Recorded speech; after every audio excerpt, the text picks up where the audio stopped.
Ya, misalnya kembali di News on the Spot, kita awali segmen ini dari informasi mengenai terpidana kasus korupsi proyek pembangunan Wisma Atlet Hambalang Andi Alfian Malarangeng yang akhirnya bebas per tanggal 19 Juli 2017 kemarin.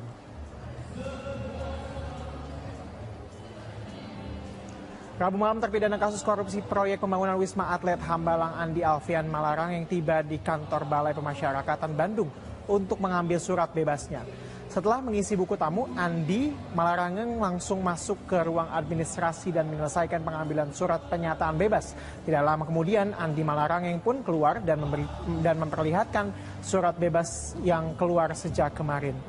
Sebelumnya, Andi Alfian Malarangeng menjalani hukuman 4 tahun penjara di Lapas Sukamiskin, Bandung, dan akhirnya bebas sejak kemarin. Mantan terpidana kasus korupsi mega proyek Hambalang tersebut merasa bahagia dapat kembali ke keluarga dan masyarakat untuk memulai hidup baru, dan setelah bebas, Andi berencana kembali terjun ke dunia politik dan kembali membantu SBY.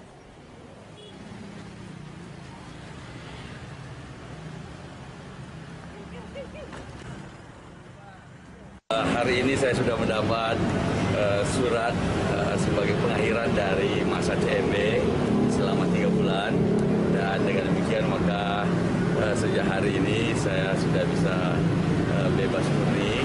Dengan demikian telah menjalani seluruh hukuman dan memulai hidup baru sebagai warga masyarakat biasa, sebagaimana warga masyarakat yang lain. Dan tentu saja ini bagi saya kesempatan untuk memulai lagi bersama keluarga, untuk memulai lagi hidup. Pemirsa, saat ini kami mendapatkan informasi terkini terkait dengan adanya penetapan atau pengumuman penetapan tersangka baru terkait kasus IKTP. Kami ajak Anda untuk bergabung langsung mengikuti perkembangan terkini dari Gedung Komisi Pemberantasan Korupsi atau KPK di Jakarta.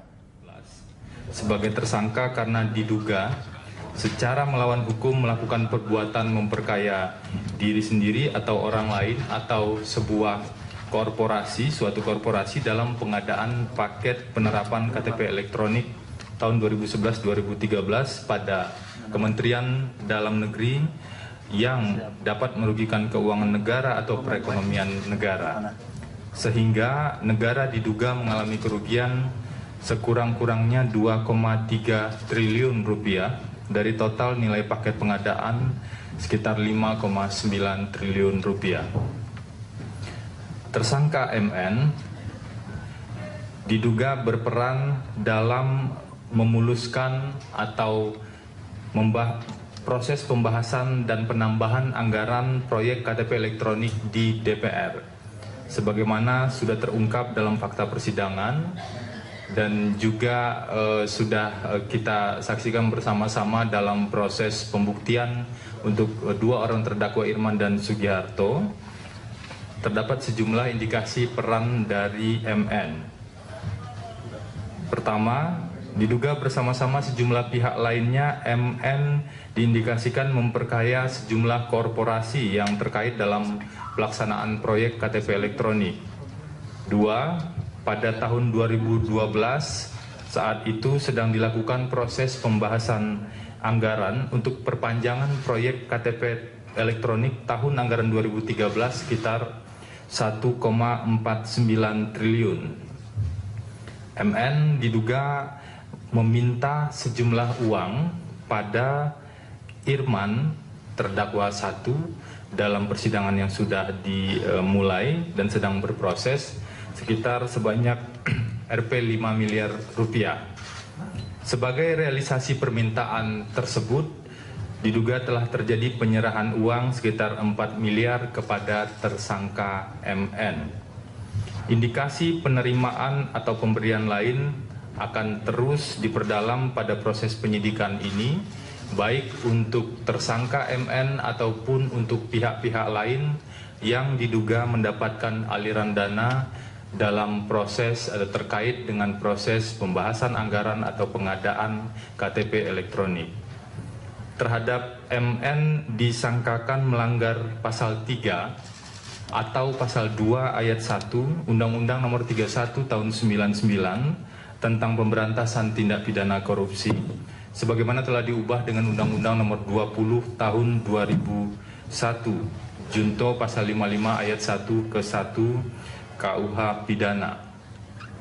Selain itu, terhadap MN sebelumnya KPK juga sudah menerapkan pasal 21 Undang-Undang Tindak Pidana Korupsi karena yang bersangkutan diduga dengan sengaja mencegah, merintangi, atau menggagalkan baik secara langsung ataupun tidak langsung proses pemeriksaan di sidang pengadilan tindak pidana korupsi dengan terdakwa Irman dan Sugiharto dalam kasus KTP elektronik.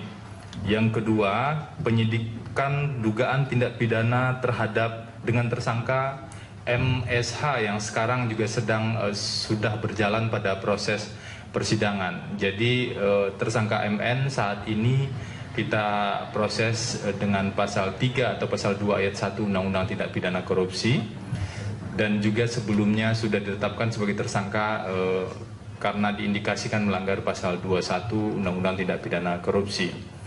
Saya kira itu yang bisa disampaikan. Silakan kalau ada pertanyaan.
Oke, dua terlebih dahulu. Jadi MN diduga memiliki peran dalam proses pengurusan anggaran. Tentu saja proses pembahasan anggaran ini melibatkan banyak pihak. Proses pembahasan anggarannya melibatkan banyak pihak, dan itu memang salah satu kewenangan dari DPR RI yang kemudian sesuai dengan pembagian di komisi masing-masing. Nah, kami tentu akan menguraikan lebih lanjut nanti peran MN apa saja dalam proses pembahasan anggaran tersebut. Karena pada tahun yang sama sedang dilakukan proses penambahan anggaran sekitar 1,49 triliun untuk anggaran KTP elektronik ini. Apakah ada pihak-pihak lain yang juga terlibat atau bersama-sama melakukan tindak pidana korupsi ini? Tentu kita akan dalami lebih lanjut, dan itu menjadi salah satu pekerjaan yang akan dilakukan dalam kegiatan penyidikan ini. Termasuk juga apakah penerimaan indikasi penerimaan sekitar 4 miliar tersebut hanya dinikmati oleh tersangka atau diduga juga mengalir pada pihak lain. Saya kira itu termasuk materi penyidikan yang belum bisa kami jelaskan saat ini. Namun pada prinsipnya jika ada penerimaan atau informasi-informasi penerimaan pada pihak lain, maka itu akan kita telusuri lebih lanjut. Yang kedua, terkait dengan dugaan memperkaya sejumlah korporasi dalam pelaksanaan proyek KTP elektronik, memang pasal yang kita gunakan adalah pasal 3 atau pasal 2 ayat 1 Undang-Undang Tindak Pidana Korupsi. Salah satu unsur dalam pasal itu adalah memperkaya diri sendiri atau memperkaya orang lain. Jadi perbuatan-perbuatan yang diduga dilakukan oleh tersangka, kemudian akhirnya anggaran disahkan, dan sampai akhirnya anggaran tersebut digunakan dalam proses pengadaan, dan di proses pengadaan ditemukan indikasi tindak pidana korupsi, maka tentu saja dari sebagian kerugian keuangan negara tersebut ada yang mengalir atau ada yang dinikmati atau ada pihak-pihak yang diperkaya di sana. Jadi ada rangkaian peristiwa yang sebenarnya sebagian juga sudah kita buktikan dalam proses persidangan dengan terdakwa Irman dan Sugiharto. Jadi setelah proses persidangan berjalan sampai dengan proses tuntutan, ketika tim penuntut umum melakukan analisis bersama di KPK, kita menemukan ada sejumlah pihak yang diduga harus bertanggung jawab dalam kasus KTP elektronik ini, sehingga kita tingkatkan statusnya pada penyidikan, termasuk MN di sini. Dan juga sebelumnya kita sudah umumkan tersangka SN pada hari Senin yang lalu. Silakan kalau ada pertanyaan.